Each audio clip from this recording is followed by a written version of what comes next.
Boa tarde, pessoas lindas. Eu estou gravando esta aula, que é uma aula de economia doméstica para ajudar as pessoas aí nessa situação que estamos vivendo no mundo. Então vamos começar a minha apresentação aqui. Vamos lá. O que eu vou falar para vocês hoje sobre economia doméstica?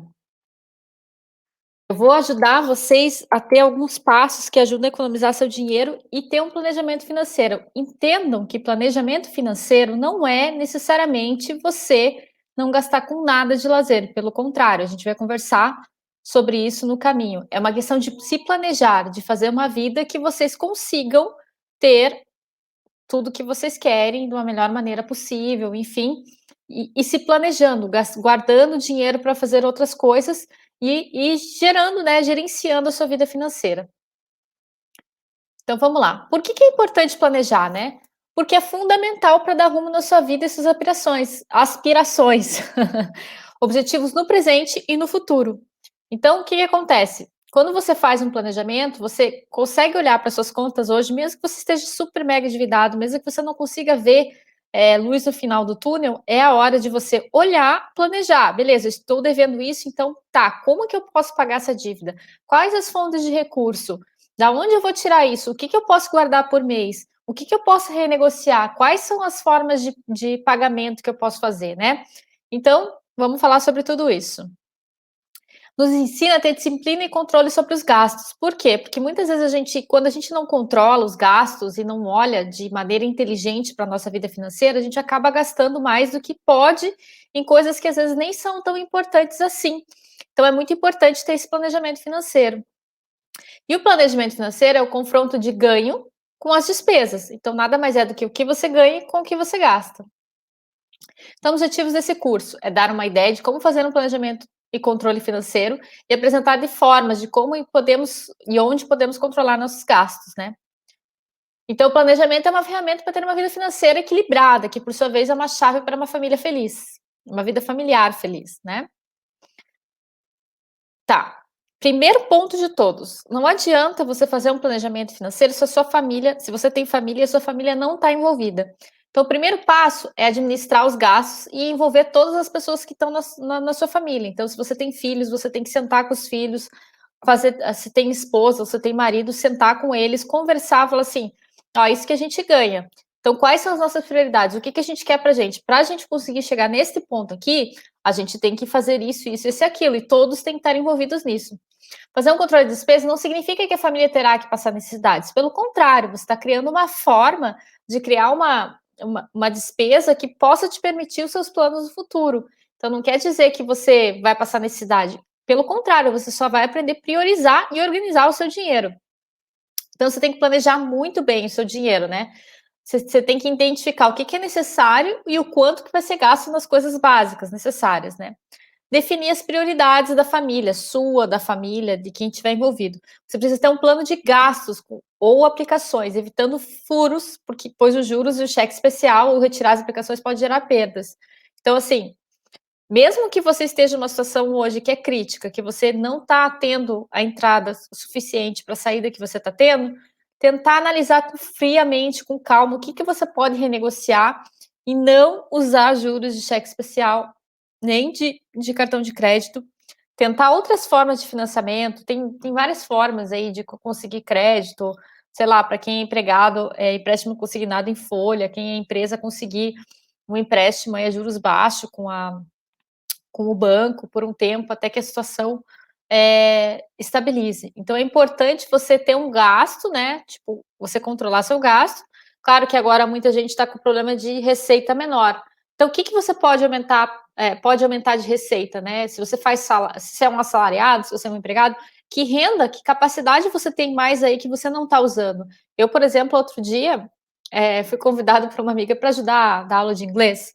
É uma habilidade que eu tenho que eu nem estava usando. E aí fui convidada para dar aula de inglês. Era uma coisa que eu nem estava pensando. Então, será que você não tem habilidades aí que podem ser utilizadas neste momento para ajudar pessoas e tipo, vão te ajudar com uma renda extra, né? Se você tiver com problema de receita. Se você já está vendendo coisas, ou você tem um emprego, enfim, você tem que pensar o que mais que você tem de habilidade aí que você já pode ir incluindo na sua vida para ganhar mais dinheiro, né? Conseguir ter mais entrada de capital. e cortar despesas, né. Então, por exemplo, se você tem TV a cabo, se você tem gastos, vai ter que listar todos os gastos que você tem, que são coisas desnecessárias agora, e cortar todas elas. Por quê? Porque você vai viver com a forma mais essencial possível para que você consiga gerar, no mínimo, uma reserva, né, ou diminuir tua dívida. É, outra coisa, que as pessoas fogem muito, isso que eu mais vejo, as pessoas têm dificuldade de encarar os problemas financeiros de maneira objetiva. Ver quanto você tem de dinheiro hoje, ver quanto você ganha, qual o tamanho da sua dívida e fazer um planejamento para pagar ela. Ou se você está ganhando menos e você tem um aumento de despesa muito grande, você só está consumindo sua reserva, qual o plano que você vai fazer para equilibrar isso quanto antes, né? De maneira objetiva e sem fugir dos números. Agora é a hora de fazer uma planilha e ter controle, né, objetividade, olhar para os números sem medo e ver o que que você pode fazer. E aí você tem que considerar o desejo e objetivos de todas as pessoas da família, se você tem família, não adianta você pensar só em você, porque todas as pessoas têm que estar envolvidas e ao mesmo tempo elas vão ajudar nesse esquema todo de planejamento, né, porque se você faz projetos mais para frente para todos, isso vai ser muito bom para todo mundo que estiver envolvido, então tem que considerar todo mundo, né. O planejamento deve ser realista, deve contar com as possíveis manutenção da casa, trocas, consertos de eletrodomésticos, todos os gastos deverão passar por uma análise criteriosa. Isso é uma coisa que as pessoas acabam não planilhando, né? Tem carro, daí esquece de colocar lá a manutenção do carro, né? O seguro do carro, o mecânico, ou sei lá o quê. Ou, sei lá, tem eletrodoméstico que já está há um tempo lá e que você sabe que vai precisar de uma manutenção. É a manutenção do aquecimento de gás, essas coisas, vocês têm que pensar em todos os detalhes, para que não tenha furo, né, nas despesas de vocês. Então, os objetivos devem ter datas determinadas e valores a serem atingidos, e nada adianta definir objetivos vagos sem prazo determinado. Por exemplo, se você é empresário, você tem que colocar datas, tem que colocar uma receita, sei lá, durante 3 meses a minha receita vai cair tanto, mas eu tenho que dar prazos para mim aqui para recuperar isso. E o prazo tem que ser realista, não adianta falar assim, em um mês eu vou faturar que nem eu faturava mês passado. Não, o certo é você olhar criteriosamente para essa informação e saber como você vai fazer isso, como que você vai é, fazer essa progressão de receita, né? Quais são as suas possibilidades e colocar algo realista, algo que não seja inalcançável, né? Então, quebrar isso, você coloca uma meta grande e vai quebrando ela em pequenos até você conseguir equilibrar tudo isso. Administrando seu dinheiro, administrar sua vida financeira significa gastar dentro dos limites que você ganha. Então não adianta você ganhar, sei lá, 4.000 e gastar 5, não vai resolver. Ou se você não tem como reduzir isso, você tem que arranjar outras formas de ganhar renda. Não adianta você ficar pensando que uma hora você vai cobrir o sol com a peneira, né? Você vai ter que pensar, beleza, estou ganhando menos, hoje estou consumindo minha reserva, ou hoje estou endividado, qual a forma que eu vou fazer para resolver isso? Que coisas eu posso cortar da minha vida até eu me equilibrar de volta? Para obter bons resultados, você precisa ser firme e constante até conseguir o objetivo ou a meta. Então, você tem que ser muito. A gente chama isso muito de consistência, né? Você tem que ser consistente no que você faz. Então, se você tem uma meta de guardar, sei lá, que seja R$ 50 por mês, você tem que ser consistente naquela meta. Todo mês você vai guardar aquilo. Você renegociou suas dívidas lá e você vai guardar R$ 50 por mês para poder ir fazendo reserva de novo. Então, você tem que ser muito objetivo nesse ponto. A vida tem imprevistos. Está aí o coronavírus para nos lembrar disso, né?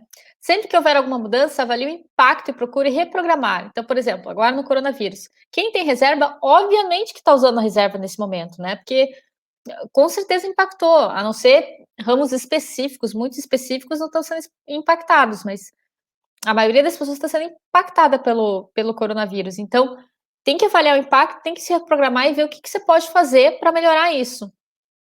Isso é comum em qualquer plano e não quer dizer que tudo se você se pretende, não vai ser realizado, porque, por exemplo, a gente vai passar uma fase do coronavírus, não quer dizer que isso vai ser para sempre, mas por um tempo, talvez, se você for um empresário, você vai ter que vender seus produtos mais barato, você vai ter que fazer uma renegociação com o fornecedor, você vai ter que pegar empréstimo com o banco, você vai ter que fazer outras formas aí de sobrevivência, né? Como fazer um orçamento doméstico? Agora a gente vai para a parte prática, né? Defina seu objetivo. O que eu quero, até quando e quanto eu preciso economizar. O que você quer? Por exemplo, eu quero ter minha casa própria, eu quero ter um carro, eu quero pagar a faculdade do meu filho, eu quero fazer uma viagem internacional, eu quero fazer uma viagem não sei o quê. Até quando você quer isso? eu quero até daqui a 3 anos. Ah, eu quero ter quitar uma dívida em 1 ano. Não sei o que que vocês querem, até vocês têm que dar um prazo final para isso. Quanto que você precisa economizar para que isso aconteça? Então vocês têm que fazer esse cálculo, né, quanto que você vai economizar para isso acontecer? Senão não adianta você ter um objetivo, né, quanto que você precisa economizar? Estabeleça metas, né, para que eu atinja meu objetivo eu preciso economizar, sei lá, R$ 50 por mês durante, sei lá, 1 ano. Quanto mais distante o tempo estiver no objetivo, mais importante será estabelecer metas intermediárias. Então, por exemplo, você fala R$ 50 em 2 anos, você tem que estabelecer uma meta intermediária. Daqui, tipo, sei lá, 3 meses você reavalia, vê como é que tá indo isso aí. Se você consegue subir um pouquinho mais, você sobe. Se você tiver que abaixar um pouquinho, você abaixa. E assim você vai reavaliando e vendo o que acontece. Então, a definição de um plano financeiro familiar exige um pouco de tempo e dedicação, mas os resultados são muito compensadores. Então, quando você olha de verdade para os seus números, olha de verdade para o seu orçamento, encara de frente isso e para de fugir dos números, os resultados começam a surtir efeitos. Por quê? Porque você vai ficar com a mentalidade, você vai sair com a mentalidade, vai começar o seu dia com a mentalidade: eu tenho que ganhar tanto por mês, eu tenho que fazer tanto de receita, eu tenho que gastar no máximo isso, no máximo aquilo. E aí você consegue, né, ter resultados compensadores. Aí vamos para a parte de levantamento de dados. Quanto você ganha? Você tem que colocar tudo que você ganha. Para quem tem empresa, eu vou fazer um webinário, né, sobre fluxo de caixa e tal, para quem me segue no canal do YouTube, vai estar disponível lá. E para a empresa funciona da seguinte maneira: você tem que olhar os teus últimos meses, o que você faturou e qual foi a média e quantos clientes você teve, para você projetar o futuro. Você tem que olhar o passado, aí pelo menos 6 meses, 1 ano, para projetar teu futuro. Ah, chegou a crise, blá-blá-blá-blá, mas aí você vai olhar para quais clientes você já vendeu, para quais produtos você já vendeu, quais serviços que você mais vende, tentar fazer pacotes para as pessoas, para que elas continuem consumindo de você, ou postergar prazo para essas pessoas, ou dar algum tipo de bônus, eu não sei. Se você é empregado, provavelmente você tenha tido uma questão de salário aí, né, tem algumas pessoas que estão falando de pagar, menos da férias coletiva, enfim, você tem que entender o que que você está ganhando aí nesses próximos dias, nos próximos meses, né. Então você tem que fazer o levantamento de tudo isso, e nisso inclui restituição de imposto de renda para quem tem restituição de imposto de renda, o saque do FGTS para quem teve direito a saque de FGTS, vocês têm que olhar tudo, tudo, tudo, todas as possibilidades de dinheiro que podem entrar na caixa de vocês. Então aqui tem uma tabelinha, né, ganhos. Ganhos no valor mensal, ganho no valor anual, do salário líquido mensal e salário líquido anual. Salário líquido dos outros, que se você tem outras pessoas que colaboram com você, devolução do IR, ticket de alimentação e outros ganhos, ou seja, você coloca tudo, né. Cálculo milimétrico, não deixe nada de fora, porque só assim o quadro vai ser bem claro. Quanto você gasta? Comece pela parte mais fácil, aquelas cujos valores são fixos. Por exemplo, se você paga um aluguel, você começa pelo seu aluguel. Então você vai lá, olha claramente para o seu aluguel e vê quanto que você gasta de aluguel, quanto você gasta de condomínio, quanto você gasta de seguro de carro, quanto você gasta de mensalidade da faculdade do seu filho, da escola do seu filho, quanto você gasta de plano de saúde, quanto você gasta todos os gastos fixos, que não tem por onde, que você gasta aquilo todo mês, internet, enfim. Depois passe para as despesas que não são tão fixas, como supermercado, gasolina, coisas que oscilam, né. Logo vá para as menos frequentes e, portanto, mais difíceis de estimar. Lazer é uma delas, que inclui cinema, restaurante, passeio, além de presentes. Então você tem que fazer orçamento de tudo, vocês entenderam, né? Porque não adianta vocês não fazerem orçamento dessas pequenas coisas aí, porque vocês vão ter lazer, vocês vão às vezes ir no restaurante, às vezes vão querer fazer um passeio, às vezes vão ter querer comprar presente e por aí vai. A montagem do orçamento familiar é a parte fundamental do plano financeiro familiar. Morar, você tem que pensar primeiramente no aluguel, depois no condomínio, nas despesas que você tem dentro de casa para morar, luz, água, telefone, internet, tudo que eu já comentei aqui. Comer, Restaurante, supermercado, feira, açougue, padaria. Quem compra sempre em cartão de crédito tem essa informação um pouco mais fácil, porque você consegue analisar ali o histórico pelo cartão de crédito. Quem não tem fica um pouquinho mais difícil. Mas vocês conseguem ter mais uma ideia, né? Mais ou menos uma ideia do que vocês gastam, porque vocês têm a movimentação do extrato bancário. Estudar. Além da mensalidade, tem transporte, material escolar, livros, revistas, lanches, tudo que está envolvido com a parte de estudos, né? Saúde. Tem que somar tanto que vocês gastam de plano de saúde, quanto também coisas que vocês gastam, por exemplo, dentista, uma vez no ano a gente vai no dentista. Remédios que vocês têm que comprar, ou se vai no médico particular, que o reembolso não é total, então tudo isso tem que considerar. Vestir, tem que classificar, né, roupas, calçados de homem, mulher, criança, e ver quanto vocês gastam aí por ano de vestiário. Cuidados pessoais, salão de beleza, né, se você vai no salão e tal, tentar também ter para quem, né, quando voltar tudo ao normal, né, ter esse critério de tentar ir no salão nos dias que são mais baratos, no dia de semana, tentar usar promoções, tentar, da melhor maneira possível, combinar coisas para que você não gaste tanto dinheiro, né. Conta bancária, muita gente paga manutenção de conta, a gente tem um monte de banco aí que tem isenção de conta, que tem isenção de anuidade de cartão de crédito, então são tudo coisas que vocês têm que cortar. Ir e vir, marque os gastos de passagem de ônibus e metrô. Se você tiver carros, gastos com combustível, oficina e seguro. Então vocês têm que ver tudo isso aí, né? Quanto que vocês estão gastando com combustível, oficina, seguro, ônibus, metrô, Uber, sei lá o que vocês usam aí, né? Lazer, inclua clubes, cinemas, teatro, restaurante, tudo que vocês gastam aí de lazer aí, que vocês têm mais ou menos ideia do que vocês gastam. Montando um orçamento. Então aqui tem uma tabelinha que eu vou mostrar para vocês, vocês olham ali, né, na média do brasileiro como é que funciona, né. Gasta mais ou menos 30% do valor que ganha com habitação, depois 25% com alimentação, 12 com saúde, 8 com educação, 15 com transporte, 5 com vestuário, e o resto, os 5% é com diversos, né.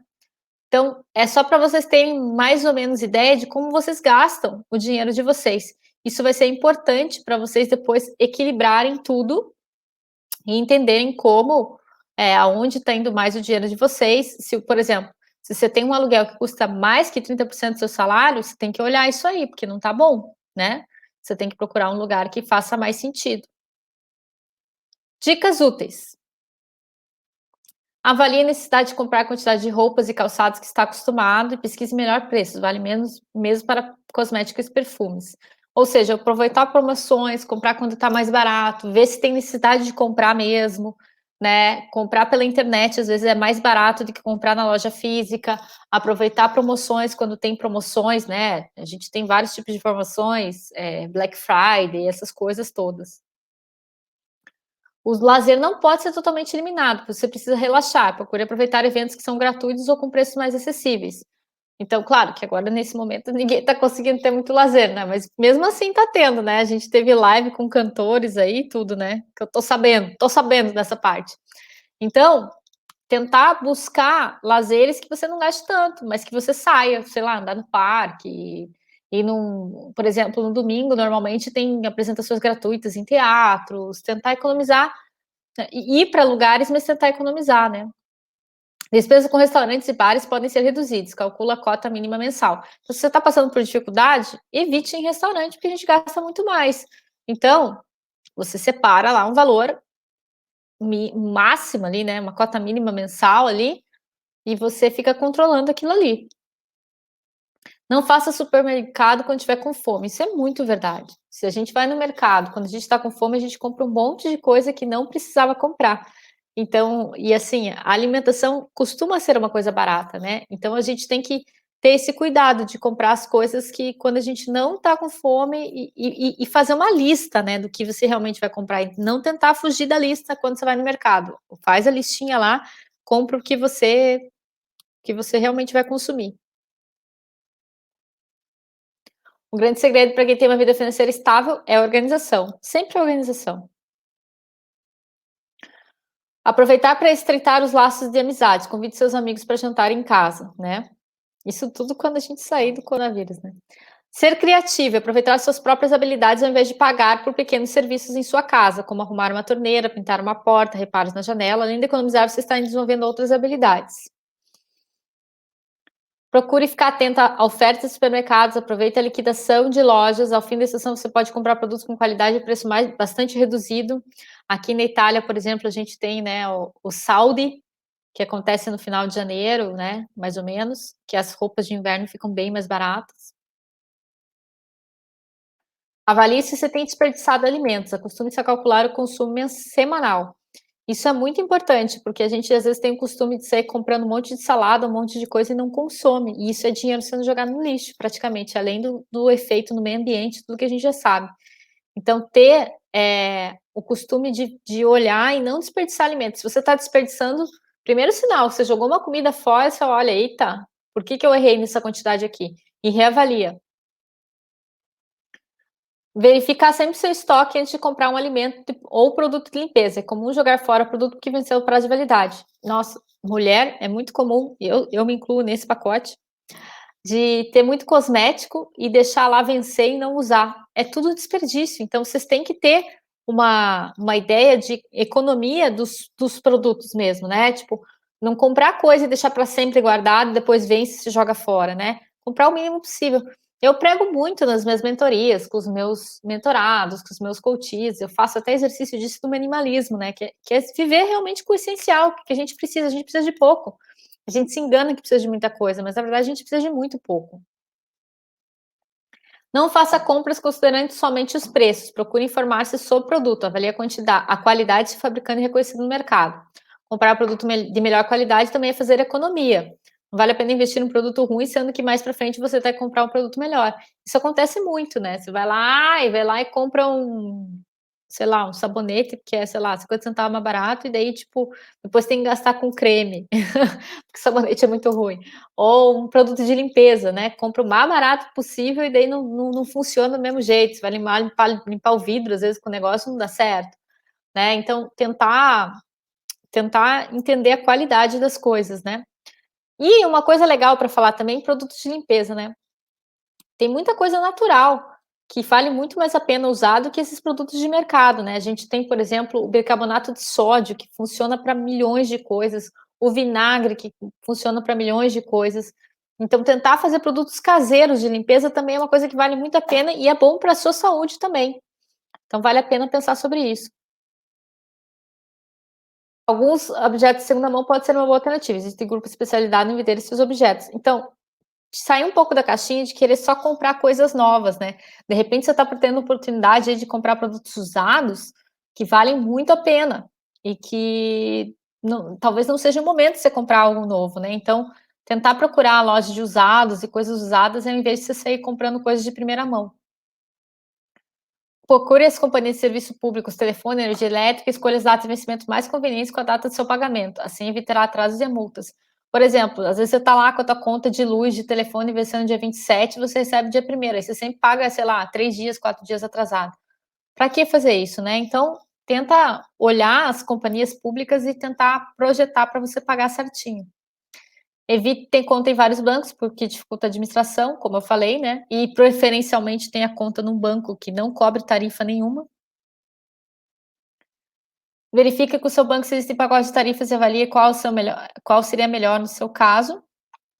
E verifique o quanto está pagando ao seu banco. Há muita diferença em cobrança de tarifas entre bancos. Procure que possui tarifas mais baixas atendendo às necessidades. Como eu já falei aqui, né. Desperdício. Saiba que grande parte da energia gasta é com iluminação nos ambientes. Acostume-se a apagar as luzes quando sai do cômodo. Ou seja, né, ter essa mentalidade sempre de economia com a luz, né. Se você estiver fazendo a manutenção da casa, aproveite para pintar paredes e teto de branco ou cores claras. Isso ajuda a refletir e iluminar o ambiente. Assim você poderá usar lâmpadas mais fracas que gastam menos energia. Limpeza periódica das lâmpadas e luminárias ajuda a iluminar melhor e não será necessário acender mais lâmpadas. Acostume-se a não usar luzes durante o dia, abra as cortinas e aproveite a luz do sol, isso ajudará também a arejar a casa. Lâmpadas fias fluorescentes duram mais e consomem menos energia. Agora, na verdade, nem tem muito mais as incandescentes, né? Acho que nem pode vender mais. Utilize a máquina de lavar roupas, louça e secador somente quando estiver com a capacidade máxima. A economia de água e energia elétrica é substancial. Procure fazer a manutenção das suas torneiras e válvulas de descarga logo que apresentarem problemas. Esses vazamentos consomem muita água. Sempre, às vezes, sempre não, né? Mas muitas vezes tem aquele vazamentozinho em casa que você não cuida e aquilo ali é um ladrão de água absurdo, né? Então vale sempre a pena olhar para isso. Procure colocar arejador nas torneiras, elas misturam oxigênio com água, reduz até 50% do consumo da água. Cuidado com os banhos demorados, acostume a fechar o registro da água enquanto se ensaboa. E, e é isso aí. Tem um exemplo prático de economia de energia aqui, para você saber como calcular o gasto do consumo de cada aparelho. Descobrir qual é o consumo. Todo fabricante apresenta indicação de consumo elétrico em watts, né?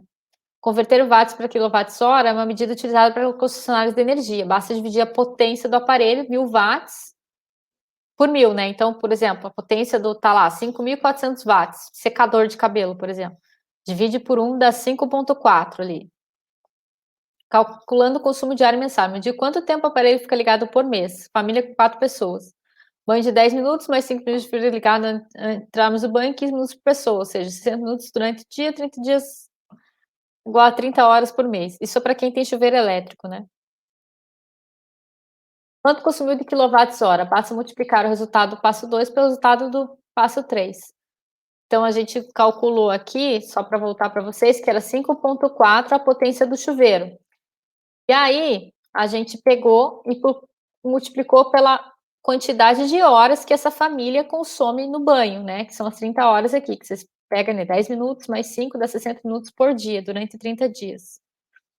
Ou seja, 30 horas no mês. Então, de consumo de energia elétrica para esse chuveiro, dá 162 quilowatts. Calculando em reais, procure o valor de quilowatts-hora na conta de energia elétrica e multiplique o resultado anterior. Então, se essa família gasta 30 horas de, de, de quilowatts lá, vai dar 162 quilowatts, supondo que é 0,44 o valor de quilowatt-hora, dá R$ 71 de conta de energia. Então, qual que é a ideia? Programe. Se cada pessoa da família tomar um banho após o outro, não será necessário manter o chuveiro ligado sem necessidade. Somente essa atitude trará uma economia de R$ 17,82 ao final do mês. E além disso, você consegue reduzir o tempo de 10 para 7 minutos, valor economizado para R$ 32, quase metade do valor calculado no início desse exercício. Ao final de um ano, acumulamos R$ 384, um belo presente de Natal. Aqui é só essa palestra eu utilizei de outros lugares, mas se vocês quiserem fazer perguntas para mim, eu estou à disposição, só fazer comentários no vídeo. Para quem já me conhece, né, Patrícia Zanorense, meu Instagram é @mentoriastartup. Lá no meu Instagram você encontra todas as formas de se comunicar comigo. E essa aqui foi uma colaboração que eu fiz, esse vídeo é uma colaboração para um projeto aí social, criado pela Renata Marangon, lá de Roma, que está fazendo essa ação linda aí. Então eu quis contribuir com essa palestrinha aqui de economia. Tá bom? Muito obrigada a quem assistiu esse vídeo, obrigado por terem participado e finalizamos aí a nossa live, nossa aulinha de economia doméstica. Espero que todos tenham gostado e tendo dúvidas é só entrar em contato, eu estou à disposição, tá bom? Um grande beijo. Tchau.